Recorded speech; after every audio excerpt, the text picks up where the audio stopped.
कहते हैं कि जब हम अपने जीवन में माया से मोहित हो जाते हैं तो हम भ्रम के समुद्र में गुम हो जाते हैं।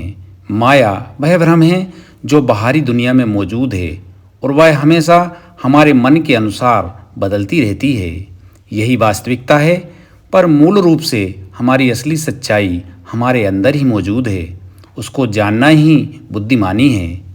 ऐसे ही हमारे बाबा जी हैं जो मोह माया से पार पा चुके हैं।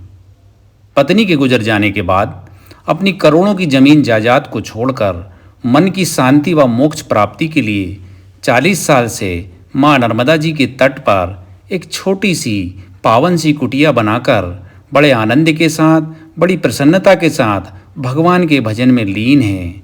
यही है हमारे असली साधु भगवान दास बाबा जी की एक कहानी, जिसे हम वीडियो के माध्यम से दिखाने की एक छोटी सी कोशिश कर रहे हैं। नर्मदे हर। জনম আমার বিফলেতে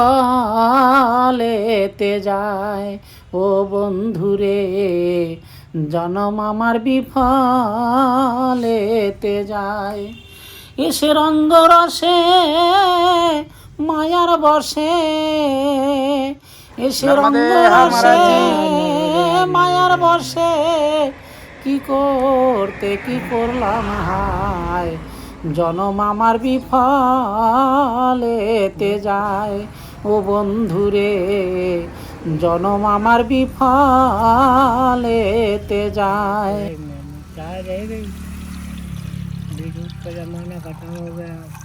अच्छा, घी दूध का बाबा जी बोल रहे हैं कि भैया घी दूध का जमाना खत्म हो गया है। पैकेट का जो कोई दूध है क्या? अब चाय का जमाना आ गया है। कलयुग है जब बाबा जी, कलयुग में तो चाय पियेंगे सब लोग।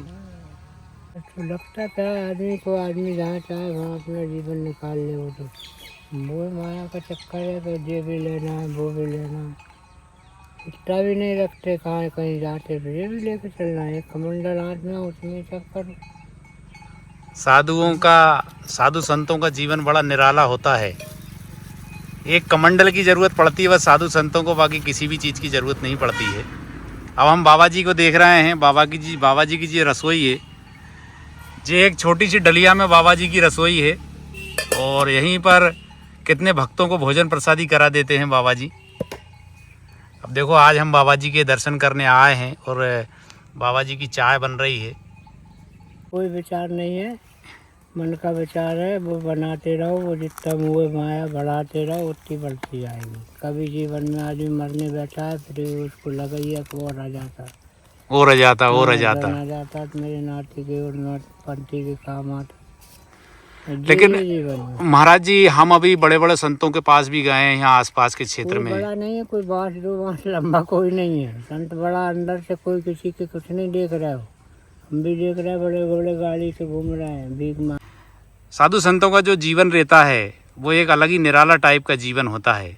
खुले में रहना, खुले में बनाना और खुले में ही खाना। साधु संत गृहस्थी नहीं जोड़ते हैं। हालांकि हमें गृहस्थ वाले कई बड़े बड़े संत मिल जाएंगे, लेकिन जो असली संत हैं, जो जिनको हम बोलते हैं असली साधु हैं, वो हमें माँ नर्मदा जी के तट पर छोटी छोटी और पावन सी कुटियों में ही उनके हमें दर्शन होते हैं। जैसे कि आज हम आए हैं, माँ नर्मदा जी के तट है, बांद्रावान घाट है। यहाँ पर हमारे महाराज जी हैं जो 40 साल से माँ नर्मदा जी के तट पर हैं और सिर्फ भगवान का भजन करते हैं। और सेवा परमार्थ का भाव तो रहता ही है संतों में। जो भी भक्तगण जाते हैं उनको चाय और भोजन प्रसादी भी महाराज जी कराते हैं, श्रद्धा के साथ, अपनी जितनी शक्ति होती है उसके हिसाब से। बिल्कुल चारों तरफ हरियाली है और माँ नर्मदा जी का तट है। यहीं से मैया के दर्शन हो रहे हैं, बहुत ही सुंदर दर्शन होते हैं। ये मैया के दर्शन हो रहे हैं यहाँ से।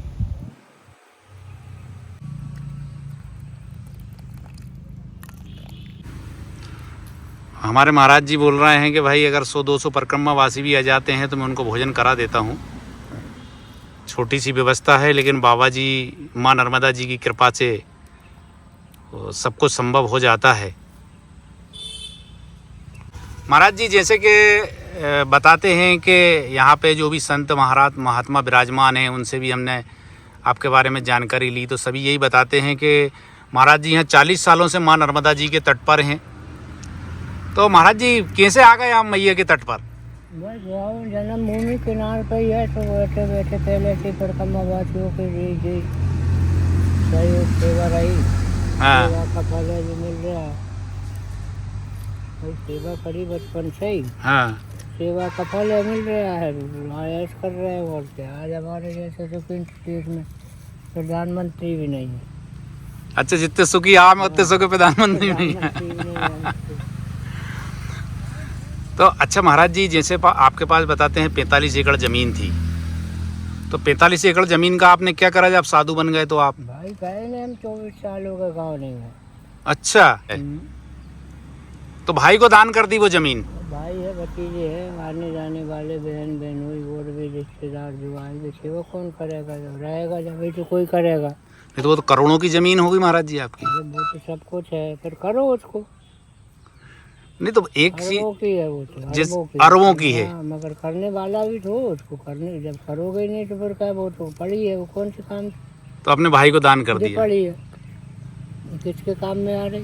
किसी के काम की नहीं। करोगे जब ही तो जमीन जायदाद तो दुनिया की चीज़ अपनी है, जब तुम करोगे नहीं कुछ तो फिर क्या है? मतलब आपने सब छोड़ दी। जब ही तो कुछ कर सकते हैं, छोड़ोगे नहीं, मोह माया का चक्कर नहीं छोड़ोगे तो फिर कहाँ से वो कुछ भजन होगा? वहाँ जब तक मोह माया नहीं रहेगी। बाबा जी के आश्रम में जो है भैरव बाबा भी देते हैं। अच्छा, हम लोग सब जो है घर परिवार में दाल जो है कुकर में बनाते हैं, लेकिन साधु संतों की हम दाल देखते हैं तो वो भगोनी में ही बनती है, खुले में बनती है। सूर्य भगवान की उसमें रोशनी भी लगती है और शुद्ध ऑक्सीजन भी लगती है। इससे भोजन में पोषक तत्व बढ़ जाते हैं और कहा भी जाता है, आयुर्वेद में ये कहा गया है कि दाल सब्जी जो है हमें खुले में ही बनाना चाहिए। क्यों खा रहा है दुनिया में? तो अच्छा महाराज जी, जैसे कि जो मछली पकड़ के खाते होंगे तो उनको पाप नहीं लगता? काय का पाप लग रहा है? पाप है क्या और पुण्य है क्या? कोई दिख रहा हो, दिखता हो तो कोई माने, अब दिख नहीं रहा कुछ भी। तो जो समझ रहे हैं, जिनको समझ है कि हाँ भाई पाप पुण्य कुछ है, वो ही समझ सकते हैं। नहीं तो दिख तो कोई भी ना, पाप दिख रहा है ना पुण्य दिख रहा है। बताओ पुण्य करा क्या, दिखा क्या? पुण्य पाताल जाता है और पाप अस्पताल जाता है। अच्छा, सीधा काम है। नहीं तो जैसे कि महाराज जी, तो आजकल आज के समय में तो लोग बहुत वो कुत्ते कोई दान पुण्य कर रहा है, सब आराम का जिसके पास आ रहा है वो ज़्यादा कर रहा है। मेहनत का आदमी जो कर रहा है, मेहनत मजदूरी, वो अपने परिवार ही चला पा रहा है बस। नहीं तो जैसे महाराज जी आप जो भोजन प्रसादी कराते हैं सभी लोगों को, जैसे परिक्रमावासी आते हैं भक्त, तो आपकी व्यवस्था कैसे हो जाती? सब जाता है अपने पास।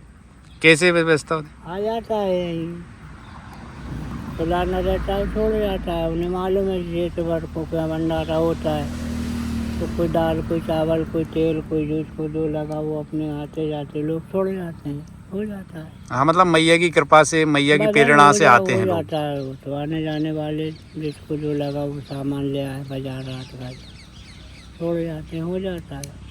सब मैया की कृपा से चलता रहता है। चलते रहता है। तो अच्छा महाराज जी, जैसे कि आप 40 साल से मैया के तट पे तो ऐसे खुले में ही रहते हैं? हाँ, खुले में। खुले में रहना, खुले में ही सोना? तो खुले का ही सब काम है, खुले में सोना, नीचे सोना, कहीं भी सो जाना, जंगल में रहना, जंगल में बनाना खाना।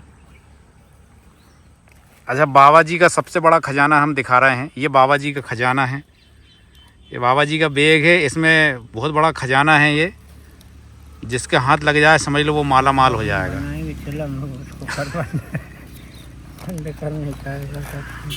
ये महाराज जी के बिल्कुल बगल में ही रखा रहता है, ये नोटों से भरा रहता है, इसमें बहुत ज़्यादा नोट रहते हैं बाबा जी के पास।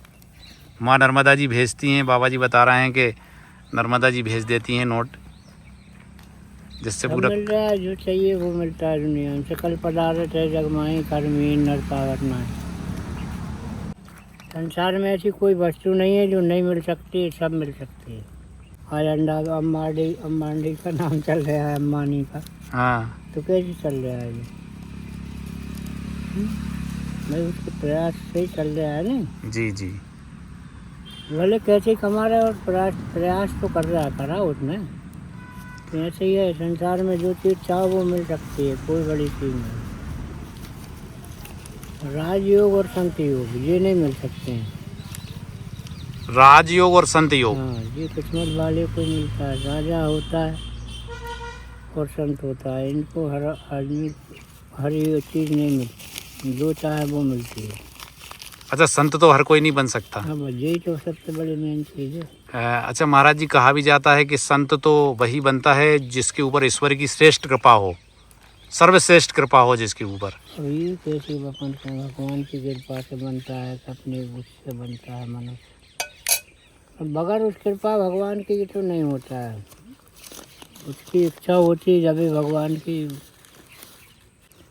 घर परिवार में जब सभी प्रसन्न होंगे जब ये सब कुछ हो सकता है। तुम कोई कार्य कर रहे हो और अगर परिवार का कोई भी नाराज है तो तुम्हारा काम नहीं होगा। और अगर भगवान की कृपा है और सब संत महात्मा ऋषि मुनि देवगण दैदेव दानव गंधर्व किन्नर भूत प्रसाद सबकी इच्छा रहती है जब मनुष्य भजन संत योग है। ये भी एक राजयोग और संत योग, ये सबको नहीं मिलते हैं।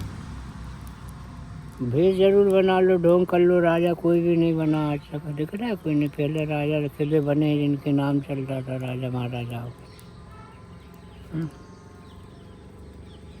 तो ये राजा और संत भेष बना लेने से नहीं होता है। देखते हैं हमारे यहाँ पे रोज 500 लोग से ऊपर हमको जटा वाले दिखते हैं साधु। यहाँ से घर में कोई बीड़ी मांग रहा है, कोई कहीं तम्बाकू मांग रहा है, कमंडल ले, कोई दाल आटा मांग रहा है, बेच रहा है। जी चल रहा है। अब तो गया वो पुराना समय थे संत। अब तो कोई 10-5% संत रह गए दुनिया में। मतलब जो असली संत हैं वो 10-5% है। 10-5% रह गए। बाकी अब तो सब लूटो मारो खाओ दुनिया, पैसा कमाओ लूटो कैसे भी। पैसा कमाना है। यूपी के उत्तर प्रदेश के कहाँ कहाँ के लोग बोलोरो गाड़ियों से घूम रहा है, देखे नहीं जो बेटा। हाँ। एक भागवत करने के 21-21 लाख ले रहे हैं। फिर क्या करेंगे इस तरह का? दूसरों को खिला नहीं सकते, गरीब को दे नहीं सकते अतीत।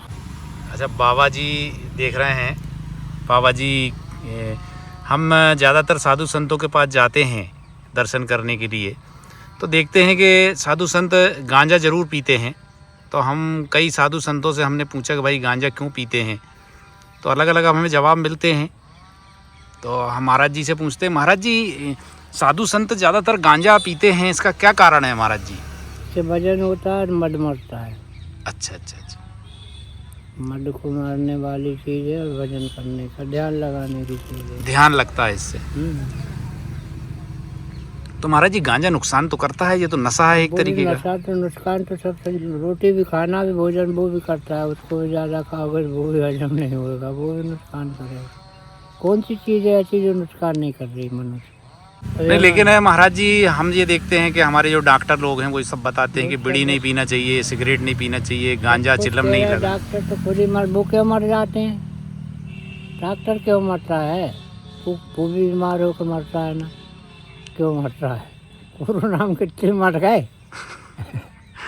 अच्छा हम ये देख रहे हैं कि हमारे बाबा जी भी चिलम लगाते हैं, लेकिन बाबा जी को चिलम लगाते लगाते बता रहे हैं 50 साल हो गए हैं, लेकिन बाबा जी ने आज तक कोई एक टेबलेट भी नहीं खाई है बुखार की, ना सर्दी की, ना जुकाम की। क्यों मर गए? बहुत ही आश्चर्य है ये।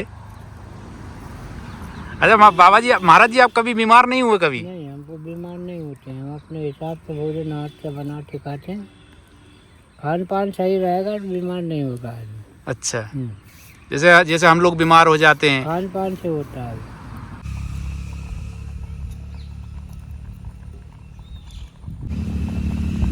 दाल भी चुड़ गई है महाराज जी की।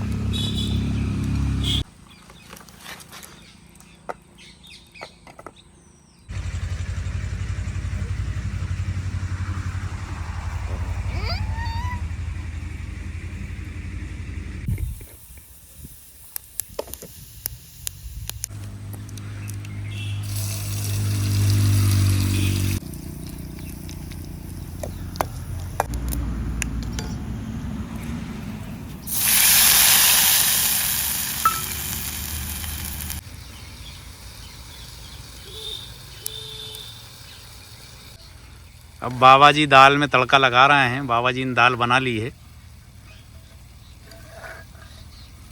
साधु संतों का जीवन हम देखते हैं तो बड़ा आनंदमय जीवन होता है।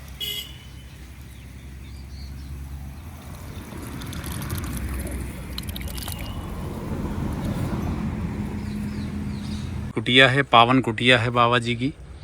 यहाँ पर बाबा जी रहते हैं। कच्ची कुटिया है बाबा जी की, लकड़ी से बनी है सिर्फ। कुत्ता बना दे उधर वीडियो।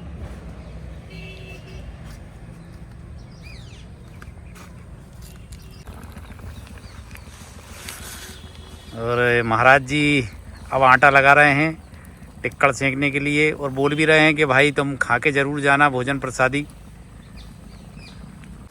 अच्छा बाबा जी, बरसात के दिनों में तो दिक्कत आती होगी आपको काफ़ी? नहीं, कोई दिक्कत नहीं है। कोई भी दिक्कत जब पूरा आ गया वो पहाड़ पे जाकर कहीं में रुक जाओ, पन्नी डाल रहती है, एक पन्नी डालो, मकान बन गया। और कितना बड़ा मकान है।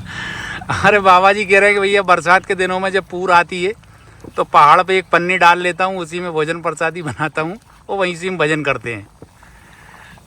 घर बनाने की ज़रूरत नहीं है, घर द्वार तो सब छोड़ के आ गए महाराज जी हमारे। घर बनाने की जरूरत क्या?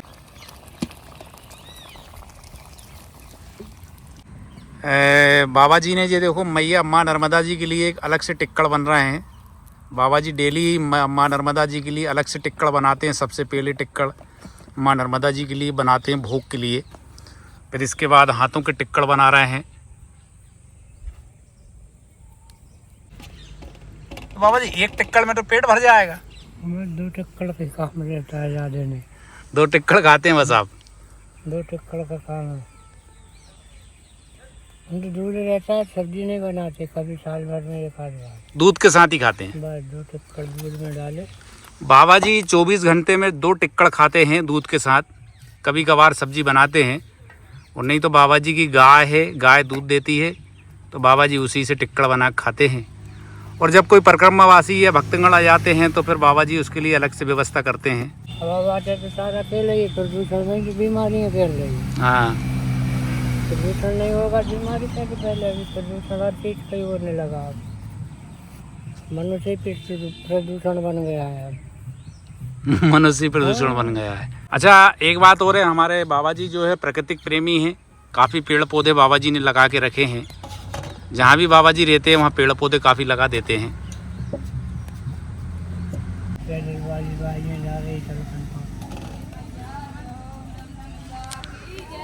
जय हो नर्मदा मैया की जय।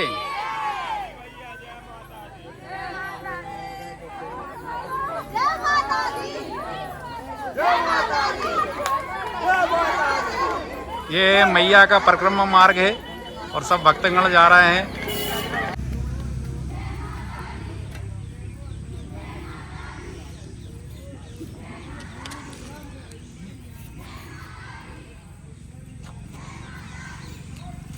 कितने अच्छे से गा रहे हैं।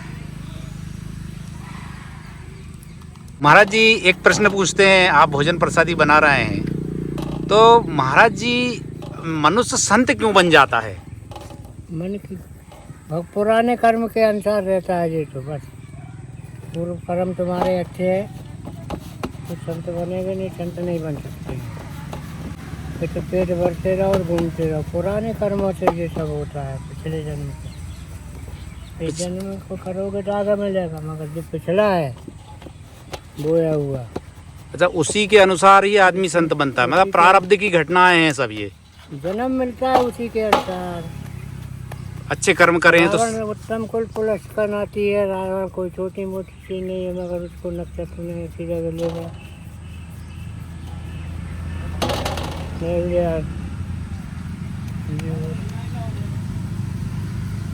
पेट के और चपेट के। नहीं महाराज जी, जैसे कि संत जो बनते हैं वो किस कारण से भी बनते हैं? कुछ कारण तो होगा। कारण क्या है? पेट बनना है तो बन जाओ संत। हाँ, पेट के हो गए। हाँ। जो चपेट का पड़ा तो शासन ढूंढ रहे, पुलिस ढूंढ रही, गांव वाले ढूंढ रहे, वो चपेट का बन गया। हाँ। बस डाली बाहर रखा है, संत बन गया। फिर कोई पूछता नहीं महाराज कहाँ पे हो। और एक लपेट के यही तो है। पेट के लपेट के आखिरी में वही है। सुभागत सीताराम का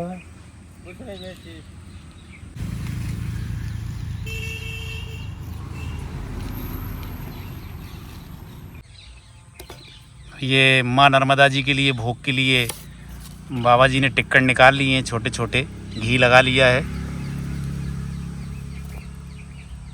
और ये और ये माँ नर्मदा जी के भोग के लिए बाबा जी ने निकाल लिया है भोग। और अब माँ नर्मदा जी को भोग लगाने जाएंगे बाबा जी। ये टिक्कड़ भी इसमें ही रखना है।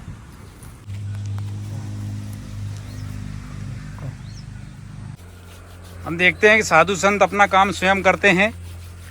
बाबा जी नर्मदे हर, जय हो नर्मदा मैया की जय, जय हो। अच्छा महाराज जी, आप संत कैसे बने? अरे तो इच्छा भगवान की थी, अपने आप में कोई मनुष्य थोड़ी बन सकता है ऐसे। उसकी कृपा होती जब ही कुछ होता है, नहीं कुछ नहीं होता है।